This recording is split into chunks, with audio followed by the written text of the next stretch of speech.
नमस्कार, समय शिखर में आपका स्वागत है। मैं संजय मिश्र।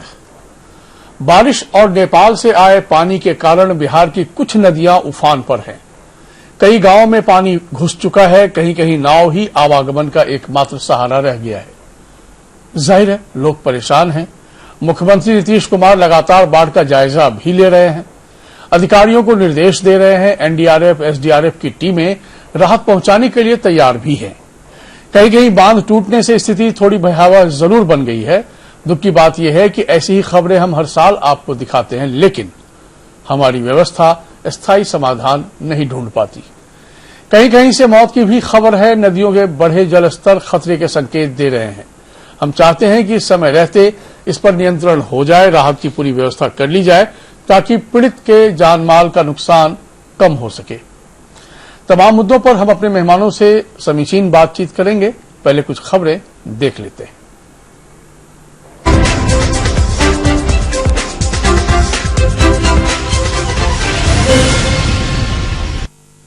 बिहार में नदियां फिर उफान पर है। नेपाल के तराई क्षेत्र में लगातार हो रही बारिश के कारण कोसी सीमांचल की नदियों में पानी बढ़ गया है। सारण, गोपालगंज, लखीसराय, खगड़िया, मुजफ्फरपुर, बक्सर, मुंगेर में फिर से बाढ़ की स्थिति बन गई है। सारण जिला मुख्यालय में गंगा का पानी प्रवेश कर चुका है। छपरा के रूपसगंज मोहल्ले में पानी सड़क पर बह रहा है। गोपालगंज के कई इलाकों का संपर्क जिला मुख्यालय से टूट चुका है। गोपालगंज के रामनगर, मलाही, जगरी टोला, ख्वाजेपुर, खाप, डोमाहता, सेमराही में पानी भर चुका है। उधर लखीसराय के पिपरिया प्रखंड में बाढ़ का पानी आने से सैकड़ों एकड़ में लगे मक्का और सोयाबीन की फसल बर्बाद हो गई है। खगड़िया में कोसी, गंगा और बूढ़ी गंडक खतरे के निशान से ऊपर बह रही है। तटबंध के भीतरी इलाके में बाढ़ का पानी फैलने लगा है।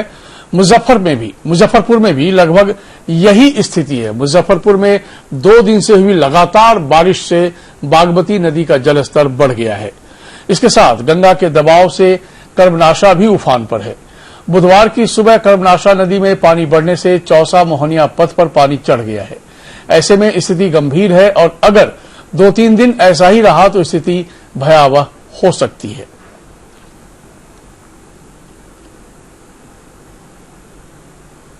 बिहार में एक बार फिर बाढ़ की स्थिति भयावह होती जा रही है। गंगा समेत कई नदियां उफान पर हैं। इतना ही नहीं, गंगा नदी के जलस्तर में बढ़ोतरी के कारण पटना और आसपास के इलाकों में भी पानी प्रवेश कर गया है। पटना के गांधी घाट पर गंगा के खतरे के निशान से 83 सेंटीमीटर ऊपर बह रही है। यहां 48.60 मीटर पर खतरे का निशान है, जबकि जलस्तर 49.43 मीटर पर आ गया है। दीघा, हाथीदह, मनेर सभी जगहों पर गंगा जलस्तर खतरे के निशान से ऊपर है। मुख्यमंत्री नीतीश कुमार बाढ़ प्रभावित इलाकों का एरियल सर्वे भी उन्होंने किया है। इससे पहले उन्होंने गुरुवार को पटना से सटे कई इलाकों का जायजा लिया। मुख्यमंत्री नीतीश कुमार ने गुरुवार को पटना से सटे कई इलाकों का जायजा लिया। वे इस दौरान कई गंगा घाट पर गए। उनके साथ अधिकारियों की पूरी टीम भी मौजूद थी।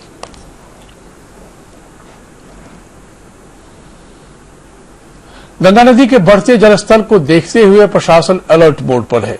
भागलपुर के इस्माइलपुर, रंगरा, कहलगांव समेत अन्य इलाकों में गंगा नदी का पानी घरों में जा चुका है।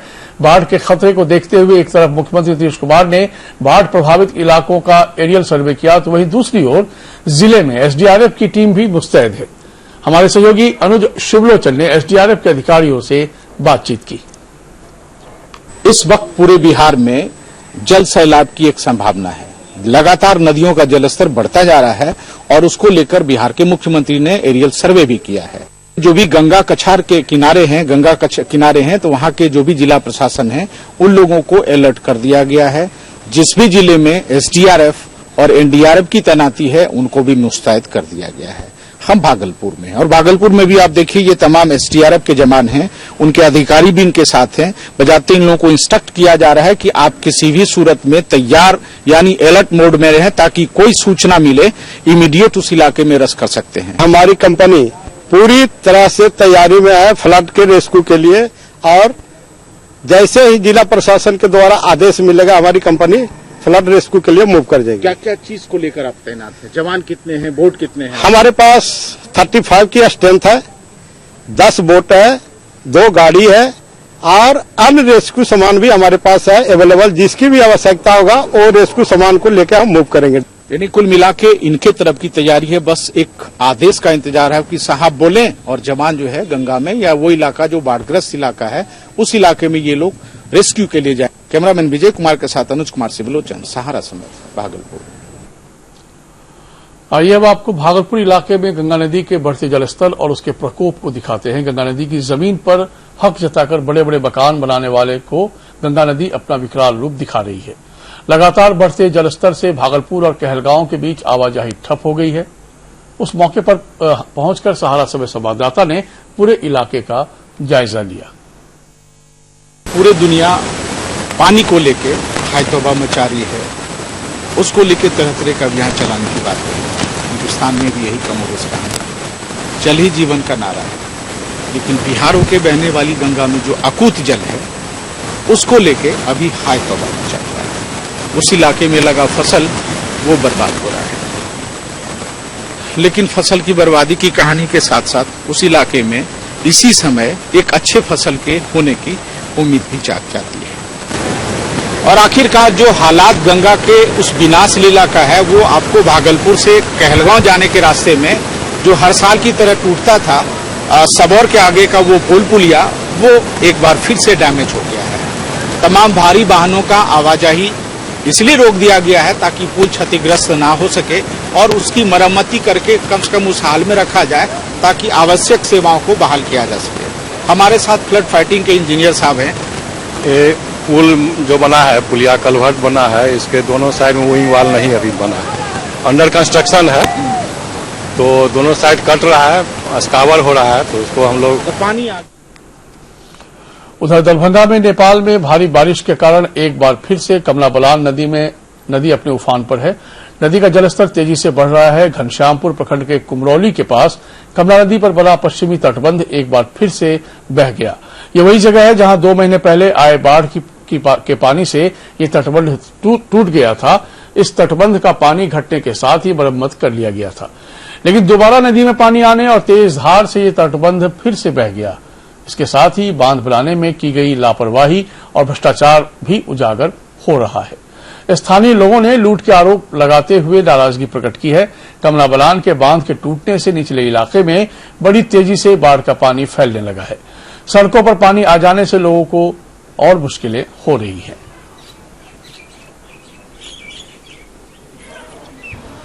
एक और छोटी सी खबर देख लेते हैं। खगड़िया से गंगा के जलस्तर में काफी तेजी से बढ़ोतरी होने के कारण खगड़िया जिले के बौरना पंचायत में रिंग बांध टूट गया है। इसके कारण कई गांवों में तबाही हुई है। पंचायत के 3 वार्ड में बाढ़ का पानी घुस गया है। इससे फसल और पशुपालकों को काफी परेशानी हो रही है। बांध के टूटने से कई वार्ड पूरी तरह से पानी से घिर चुका है। घर से लेकर स्कूल, प्राथमिक स्वास्थ्य केंद्र, पंचायत भवन सभी जगह पानी भर गया है। खेत में लगी फसल की भी भारी तबाही हुई है। किसान अपने मक्का के पौधे को काट काट कर जानवरों को खिलाने के लिए मजबूर है। गंगा समेत अन्य नदियों का जलस्तर लगातार बढ़ रहा है। हम समय संवाददाता ने बांध टूटने के बारे में जब एसडीएम से बात की तो उन्होंने माना कि बांध की मरम्मति के लिए कोई ठोस उपाय नहीं किए गए थे। बांध को भी मरम्मति करा लिया गया है। कहीं कोई बाढ़ की आशंका नहीं है, न पानी घुसने की आशंका है। बोरना में आम ग्रामीणों की मदद से उसको ये किया गया था, रिपेयर किया गया था जेसीबी मशीन। जमींदारी बांध होगा, उसके लिए प्रावधान नहीं है सर। तो कहर जारी है। कई खबरें हैं, हम आपको फिर बाद में दिखाएंगे। फिलहाल हम चर्चा में शामिल होते हैं। हमारे साथ इस वक्त पटना स्टूडियो में कई मेहमान मौजूद हैं। विनोद शर्मा, आप आधिकारिक प्रवक्ता हैं बीजेपी के, आपका बहुत स्वागत है। विजय यादव, आप आधिकारिक प्रवक्ता हम से हैं, आपका बहुत स्वागत है। कुमार परवेज, आप सीपीआई के नेता हैं, आपका बहुत स्वागत है। और डॉक्टर संजय कुमार, आप राजनीतिक विश्लेषक हैं, आपका बहुत स्वागत है। तो पहले तो परवेज साहब आप ही लोग बताएं क्या स्थिति है, तब सत्ता पक्ष हम जवाब ले। हमने तो तस्वीर दिखाई है, थोड़ी चिंतनीय है।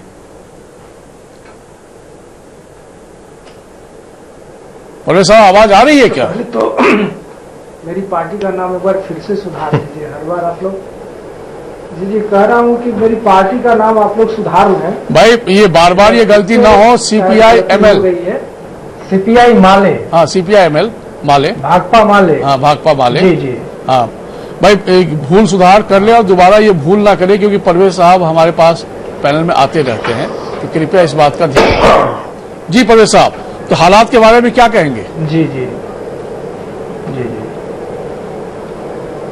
देखिए, सबसे पहली बात तो ये है कि यह दूसरी बार है, इस साल ये दूसरी बार बाढ़ आई है।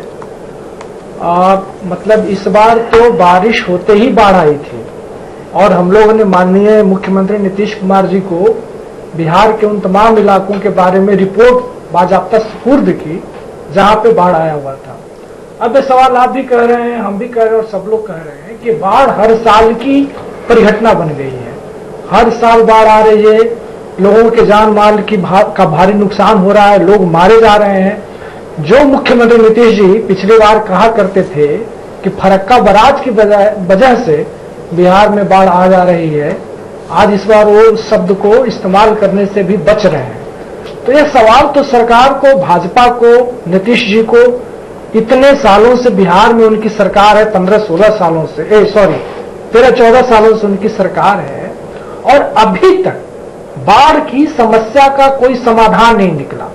इसको यदि आप उलट करके कहें तो ऐसा लगता है कि बाढ़ कुछ लोगों के लिए, खास करके ठेकेदारों के लिए, अफसरों के लिए, बिचौलियों के लिए, इन लोगों के लिए तो वरदान लेकर के आता है, क्योंकि इसमें गाढ़ी कमाई होती है। और इसकी वजह से आप जो कह रहे हैं कि आज गंगा में पानी बढ़ गया है, आज कोसी में पानी बढ़ गया है, एक बार फिर से पूरा उत्तर बिहार बाढ़ में डूबा हुआ है, तो इस सवाल का जवाब हम भाजपा के लोगों से चाहेंगे। ठीक, नीतीश जी से, ठीक, मैं समझ गया सर। तमाम लोगों हाँ, से बिल्कुल बिल्कुल बिल्कुल जवाब लेंगे, स्थायी समाधान विनोद शर्मा से जवाब लेंगे, हम समझ गए। विजय यादव जी, आपकी पार्टी क्या सोचती है? ये जो कहर बरप रही है, कहर जारी है, क्यों है ऐसा? कहां जाकर चीजें छूट रही है और कहां जाकर वहीं पर सोच चल रही है जो नहीं चलनी चाहिए?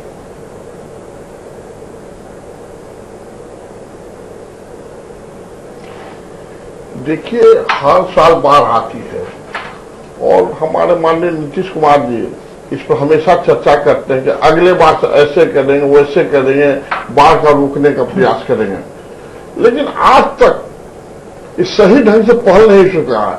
आज माननीय मुख्यमंत्री जी बाढ़ के नाम पर पटना के इर्द गिर्द घूम रहे हैं। मैं उनसे आग्रह करूंगा कि पूरे उत्तरी बिहार बाढ़ से डूबा हुआ वहां की जनता त्राही मचाओ, आप वहां जाकर देखें और देखकर जो भी राहत सामग्री बनता हो आप उसको पहुंचाने का काम करें। वो आदमी भूखे कहीं कोई पुल पर खड़ा है तो कहीं ऊंचे जगह पर खड़ा है, इसी पटना में घूमने चलेगा। पटना का भी स्थिति, आप मनेर का देख लीजिए, दियारा क्षेत्र का स्थिति बहुत भयानक है। करीब 35,000 जनता गांव में फंसे हुए हैं, उनको भी अभी निकालने का कोई उपाय नहीं हो सका है। ये सिर्फ दिखाने के लिए कह रहे हैं कि जगह जगह व्यवस्था किए हुए हैं, इससे काम नहीं चलेगा। मैं माननीय नीतीश कुमार जी से आग्रह करूंगा बार बार कि आप जो भी बाढ़ में फंसे हुए हैं, जो भी बाढ़ में राहत सामग्री आपके पास है, गाय भैंसे के भी चारा की बात है, आप नाव भी गांव में नहीं है, नाव भेजने का काम ठीक है, तत्काल जो व्यवस्था होनी चाहिए सरकार आएगी। मेरी सरकार महागठबंधन के बनी, सबसे पहले सीमांचल में जो बाढ़ आ रहे हैं उसको हम लोग व्यवस्था करने का काम कहां से कर पाएंगे सर? ये सब आपने देखा होगा, ये सब सर बाजीगरी वाली बात है, छोड़िए। ने 1,000 करोड़ यहाँ देने का काम किया था सर, और माननीय प्रधानमंत्री 500 करोड़। समझ गया सर, आपकी पार्टी का प्रोपेगेंडा हमको नहीं करना है, ना सरकार का। सबसे पहले इशू को एडजस्ट करने की बात। ठीक, समझ गया सर, रोक रहा हूं। सबसे पहले चाहिए कि यहाँ के जनता। ठीक, मैं रोक रहा हूं सर, रुक जाइएगा। विनोद शर्मा जी, दरअसल हम बिहार के लोग, यदि हमें बाढ़ पर निबंध लिखने को कहा जाए तो ऐसा कोई भी छात्र नहीं रहा होगा अपने जीवन में जो बाढ़ पर डिस्टिंक्शन मार्क्स ना ले आए उस निबंध में, क्योंकि एक ही तरह की तस्वीर बचपन से हम सबों ने देखी, जो आज की पीढ़ी है वो भी वही तस्वीर देख रही है। तो एक चीज तो कॉमन है हम बिहार के लोगों में कि बाढ़ को लेकर हम कुछ नयापन नहीं बता पा रहे हैं। वो वही 2-4 पेज की स्क्रिप्ट हमारे पास भी थी, आज के नौनिहालों के पास भी है। तो सरकार क्या कर रही है सर?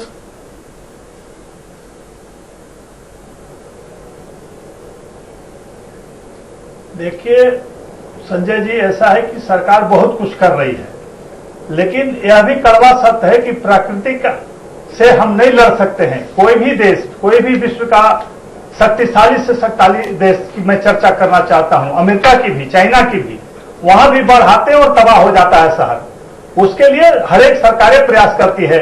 अब जहां बाढ़ नहीं आता है उसका मैं जिक्र करता हूं, वहां बादल फट जाते हैं, वो पूरा शहर दह जाता है। पहाड़ी का एरिया का मैं जिक्र करना भी चाहता हूं। तो हम चाहकर भी प्रकृति से नहीं लड़ सकते हैं। हम अपनी जनता की सुरक्षा के लिए जरूर सजग हैं, उनके लिए सारे संसाधन की व्यवस्था किया है, हमने नाव की व्यवस्था किया है, खाने की व्यवस्था किया है।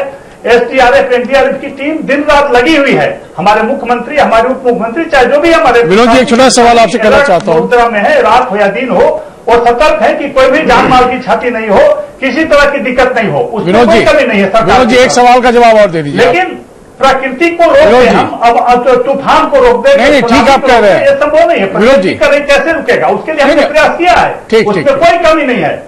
विनोद जी, एक सवाल आप ही से जवाब चाहिए हमको। मैं आपसे सहमत हूं कि प्राकृतिक आपदा को हम नहीं रोक सकते। प्रकृति अपना कहर बरपाना यदि उसको होगा तो कहर बरपाएगी, यहां तक मैं सहमत हूं आपसे। सर, क्या आपको लगता है बिहार में बाढ़ का एकमात्र कारण प्राकृतिक आपदा है? पहला। दूसरा, क्या हमारा प्रबंधन इतना सुदृढ़ रहा बाढ़ नियंत्रण को लेकर? क्या हमारा प्रबंधन, हमारा सिस्टम इतना सुदृढ़ रहा कि एनक्रोचमेंट न हो उन बेल्ट में जो नदी के साथ जुड़े हुए हैं? क्या हमारा प्रबंधन सुदृढ़ रहा कि हम सिल्टेशन को कम करें, फरक्का बराज को कैसे हटाया जाए जिससे कि बिहार में सिल्टेशन का भी एक प्रॉब्लम है? सर, सवाल कई हैं। सवाल उस प्रकृति के प्रकोप का नहीं है, उसको तो कोई नहीं रोक पाया, तो हम कौन होते हैं रोकने वाले? आप कौन होते हैं साहब? हम क्या कर पाए इस क्षेत्र में, कितनी सजगता के साथ? सवाल सिर्फ इतना सा है, प्लीज बताइए।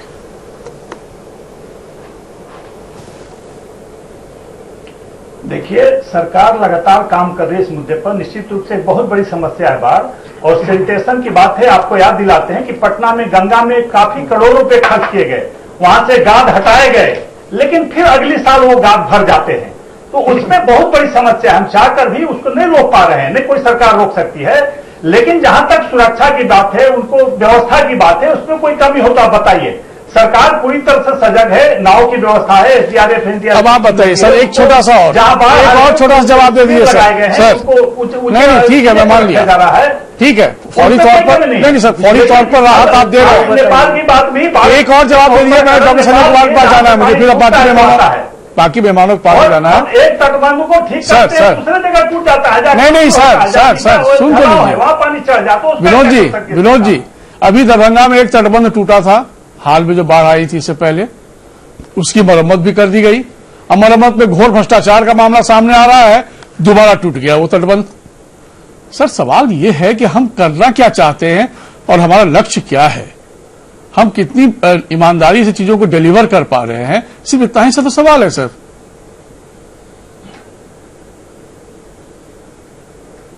तो वैसा जहां भी हुआ है उस पर निश्चित रूप से कड़ी कार्रवाई करेगी सरकार। वैसे जो भी लोग हों, चाहे कितने भी प्रभावशाली क्यों न हो, उन पर कहीं न कहीं अंकुश लगेगा, उनकी गिरफ्तारी होगी, उन पर कानूनी कार्रवाई की जाएगी। और निश्चित रूप से आगे सबक मिलेगा ऐसे लोगों को कि ऐसा काम न करें। ऐसी कार्रवाई होती तो सबक मिलता ना, ऐसा लोग कर रहे हैं सर, सबक दिलाइए प्लीज। डॉक्टर परवेज जी, मैं आपका आ रहा हूँ, डॉक्टर संजय कुमार को जरा शामिल कर लूं मैं, आप प्लीज जवाब अपना तैयार रखिएगा। डॉक्टर संजय कुमार, दरअसल पटना बिहार की राजधानी, जिस पटना में सर नाले की व्यवस्था प्रॉपर नहीं है, वाटर लॉगिंग एक भयानक इशू है वहां पर, जिस पटना में जबकि पटना गंगा नदी से नीचे है उसका लेवल, उस पटना को हम सुदृढ़ नहीं कर पाए इन तमाम चीजों से, तो बिहार के बाकी इलाकों की हम क्या उम्मीद रखें और कितना सुदृढ़ हो पाया है?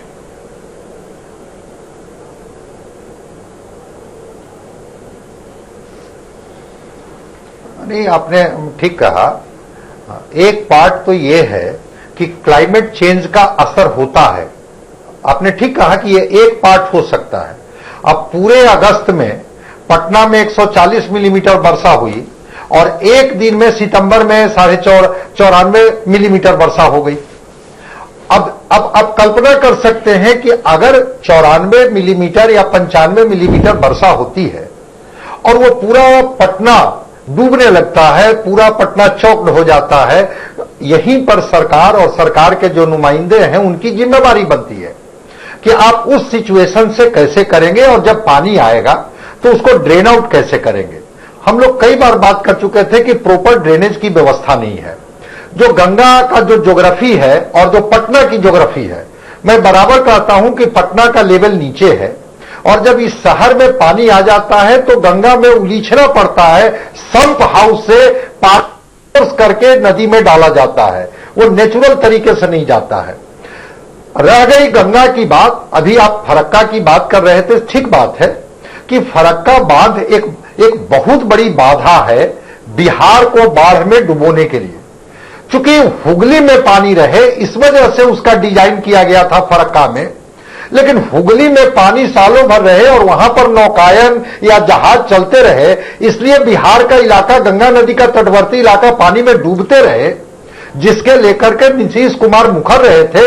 आज उनकी मुखरता कहां गौन हो गई। एक सवाल तो है कि अगर वो फरक्का की वजह से जो ऊपरी पार्ट है उसमें सिल्ट भर जाता है और सिल्ट भरने की वजह से जो नेचुरल पानी का प्रवाह है वो अगल बगल में फैलता है, स्वाभाविक है कि वो इलाके को डुबोएगा और जब डुबोएगा तो आप कहेंगे कि हम लोगों को क्या करेंगे भाई, तो हम उस समय रेस्क्यू ऑपरेशन चलाएंगे। अब अस्थायी निदान की तरफ भी आपको जाना होगा कि कैसे उस गाद को आप हटाएंगे, डिसिल्टेशन करेंगे, कैसे उस डिजाइन पर केंद्र में आपकी सरकार, राज्य में आपकी सरकार एक कोलैबोरेशन बनाएंगे और कोलैबोरेशन बना करके उसके अस्थायी निदान की बात करेंगे। ठीक सर। दूसरी बात, ठीक है नेपाल की नदियां जब पानी लेकर के आती है तो कहर बरपाती है। मैं एक बात कह के अपनी बात को समाप्त करता हूं साहब, कोसी बराज बने हुए कितना दिन हो गया और कई बार नेपाल सरकार के साथ एग्रीमेंट हुआ कि अगर रिजर्वायर बना दिया जाए और नेपाल सक्षम नहीं है, थोड़ी आर्थिक मदद उसको भारत की तरफ से की जाए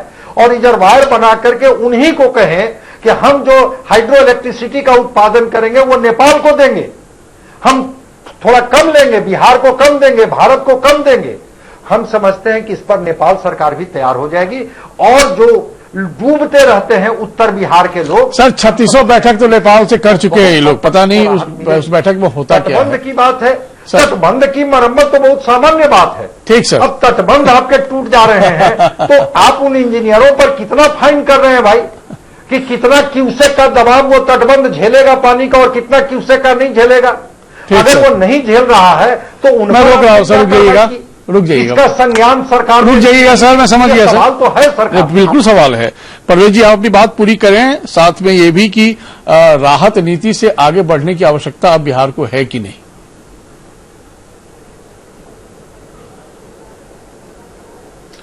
राहत नीति की जहां तक बात है तो मैंने पहले ही कहा कि कुछ दिन पहले हमारी टीम बिहार के कई गांवों में गई थी, तो कई गांव में एक नाव तक उपलब्ध नहीं है।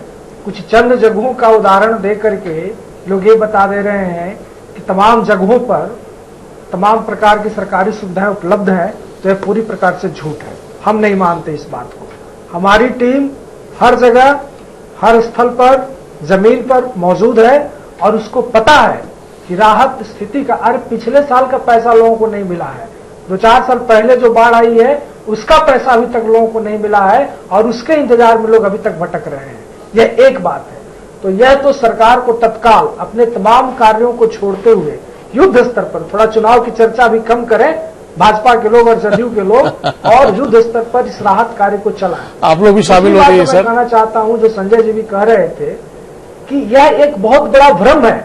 मैं बिहार में बाढ़ की समस्या पर कई जल विशेषज्ञों का, बाढ़ विशेषज्ञों का मैं नाम लेना चाहता हूं। दिनेश मिश्रा, जिसका नाम नीतीश जी भी जानते हैं, उन्होंने कहा कि नेपाल पानी छोड़ता है, इससे बड़ा झूठ कोई दूसरा हो नहीं सकता है। 2 साल पहले बिहार के माननीय उप मुख्यमंत्री श्री सुशील कुमार मोदी जी ने कहा था कि चाइना ने कोई बम छोड़ दिया है जिसकी वजह से बिहार में पानी आ जा रहा है। तो ये अपनी कमियों का जो आरोप है, या तो कभी नेपाल पे लगाएंगे, कभी चाइना पे लगाएंगे, कभी किस पर लगाएंगे, कभी किस पर लगाएंगे। मेरा सवाल यह है, जो आपका भी सवाल है, कि बिहार में बाढ़ का स्थायी समाधान क्यों नहीं? तटबंधों की बात हो रही है। मैं एक नदी बागमती की चर्चा करता हूं। बागमती पर ये लोग तटबंध बना रहे हैं कई सालों से, और वहां जनता का विरोध है, क्योंकि तटबंधों को बांध करके इन्होंने नदी की चौड़ाई को ही कम कर दिया है। गंगा में सिल्ट जमा है। जल संरक्षण की पूरी कोई नीति ही सरकार के पास नहीं है। एक तरफ बाढ़ है, आप समझिए, एक तरफ बाढ़ है और दूसरी तरफ बिहार के दूसरे हिस्से में सुखाड़ है, तालाब सूख रहे हैं, पीने का पानी का संकट। बिल्कुल सर, वक्त आ गया है इस पर और चिंतन करने का। मैं आपसे सहमत हूं इस मामले में। एकमात्र ऐसा शहर पटना है, एक मिनट में अपनी बात कंक्लूड करूं। एक शहर पटना है जो 3 नदियों से घिरा हुआ है, सोन, पुनपुन और गंगा। फिर भी एक तरफ बाढ़ है लेकिन दूसरी तरफ यहां पीने का पानी नहीं है। ये सरकार की मशीनरी की पूरी तरह से असफलता है कि बिहार में इतनी नदियों का जाल होने के बावजूद जो जल हमारे लिए वरदान साबित हो सकता था, कोई सुसंगत जल नीति न होने की वजह से यह बाढ़ समस्या बनी हुई है। और इसमें शासकों का, मैंने पहले भी कहा, यही है सर, समय की पाबंदी है। अब मैं आपको रोक रहा हूं और इसमें खूब भ्रष्टाचार। विजय यादव जी, आपके पास कोई नीतिगत सुझाव हो तो प्लीज दें, ताकि मैं विनोद शर्मा से फाइनल आंसर एक ले लूं।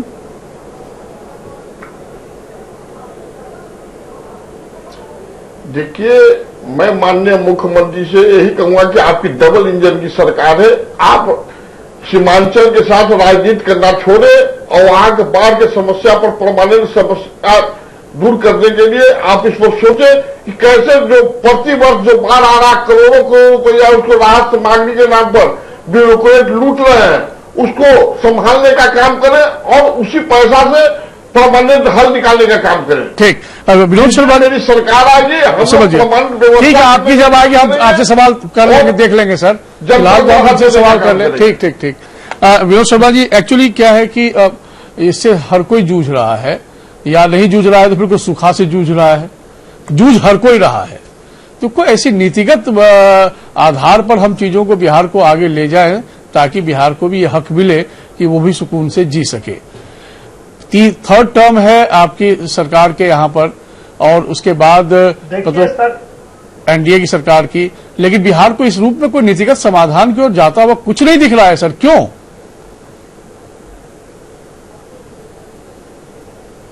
संजय जी, ऐसा है कि देखिए, हर स्तर पर सरकार प्रयास कर रही है। हमको ये अब बता दीजिए कि बॉम्बे में कौन बाढ़ के पानी से, किस नदी का पानी आता है कि पूरा बॉम्बे हर एक साल डूब जाता है? महानगर है, बारिश के पानी से। तो हम बारिश को नहीं रोक सकते हैं चाहकर भी। अमेरिका क्यों डूब जाता है बारिश के पानी? आप डिफेंड कर रहे हैं सर, नीति हमारी चलेगी। हम उसके लिए व्यवस्था कर सकते हैं कि किसी को तकलीफ नहीं हो, जान माल की क्षति नहीं हो, चारे की व्यवस्था हो, चाहे भोजन की व्यवस्था हो। हम उसमें कोई कमी हो तो बताइए। उसमें सरकारी पूरी तरह से सरकार मुस्तैद है, हमारे मुख्यमंत्री, उप मुख्यमंत्री, सारे लोग, पूरा प्रशासन लगा हुआ है, दिन रात काम कर रहा है। लेकिन प्रकृति पर हम पाबंदी लगा दे, हमारी सरकार की बस की बात नहीं है।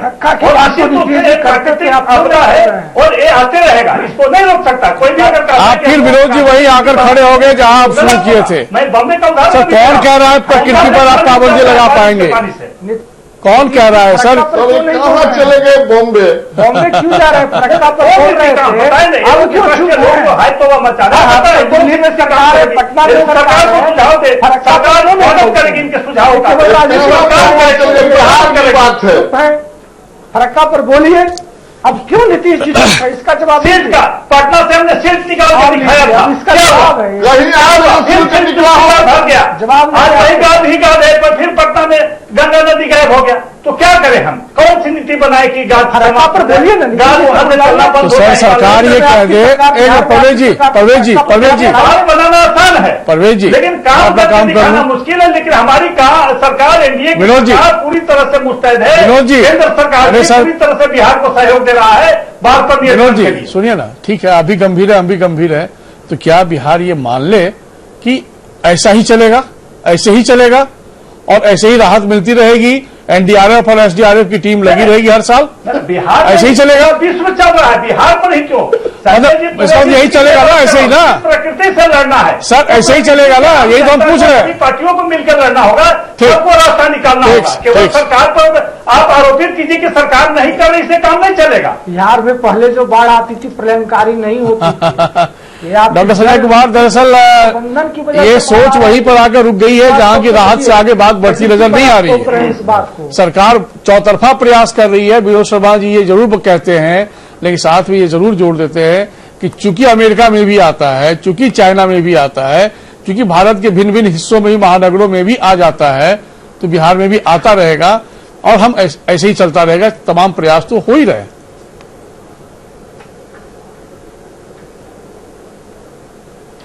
नहीं, हम इससे सहमत नहीं हैं। ठीक है कि अमेरिका में बाढ़ आती है, चाइना में बाढ़ आती है, लेकिन इसी भारत में कई नदियां ऐसी हैं जहां इस तरह का सिल्टेशन था और उस राज्य सरकार ने जब उसने अपना शक्ति दिखाई तो वह सिल्ट को हटा दिया गया। और बिहार का भी जो गंगा नदी है, इससे सिल्ट को हटाया जा सकता है। जैसे पानी नहीं, वो हटाए थे थोड़ा सा, जब शत्रुघ्न सिन्हा जहाज रानी मंत्री थे, थोड़ा सा सिल्ट हटाए थे और उसका लाभ मिला था कि गंगा जो दूर चली गई थी वो थोड़ा किनारे आई थी। ऐसा नहीं था कि वो सिल्ट हटाया गया था तो उसका लाभ नहीं मिला था। तो मेरा कहना है कि जो नदी का नेचुरल फ्लो है, मैं तो बार बार कह रहा हूं कि फरक्का में तटबंध होने की वजह से जो सिल्ट है वो बिहार के हिस्से में रहता है। तो एक तो गंभीरता से उस पर बात हो। जिस इंजीनियर ने डिजाइन किया था उस समय कि भाई ठीक है, वो बंगाल के हुगली नदी को पानी मिलने की वजह से हम सिल्ट को झेलते हैं, तो क्यों ना उसके ये को डिजाइन को थोड़ा चेंज किया जाए ताकि पानी का स्वतः प्रवाह हो और बिहार सिल्ट से बचे। दूसरी बात, अगर सिल्टेशन है तो सिल्टेशन को हटाया जा सकता है। ऐसी कोई बात नहीं है कि अगर सिल्ट नहीं हटेगा तो हल्दिया से लेकर के बनारस तक इनका क्रूज जहाज कैसे चलेगा। बिल्कुल, बहुत धन्यवाद सर, बहुत धन्यवाद सर की योजना भारत मैं समझ गया। बहुत धन्यवाद डॉक्टर साहब आपका, बहुत धन्यवाद परवेज जी आपका, बहुत धन्यवाद विजय यादव जी आपका, बहुत धन्यवाद विनोद शर्मा जी आपका। लेकिन ये जो कहर जारी है ना, उसमें कहीं न कहीं नीतिगत सोच का अभाव है। ये बात सही है, प्रकृति पर किसी का जोर नहीं चलता है। प्रकृति तो अपना कहर जब चाहे बरपा सकती है, उस पर कोई पाबंदी भी नहीं है, ना हम लगा सकते हैं। पर हम कर क्या सकते हैं, इस पर सोचने की जरूरत है। लेकिन हमारी सोच राहत तक आकर रुक गई है। राहत से आगे कुछ नहीं फिलहाल दिख रहा है। व्यवस्था को इस पर गौर जरूर करनी चाहिए।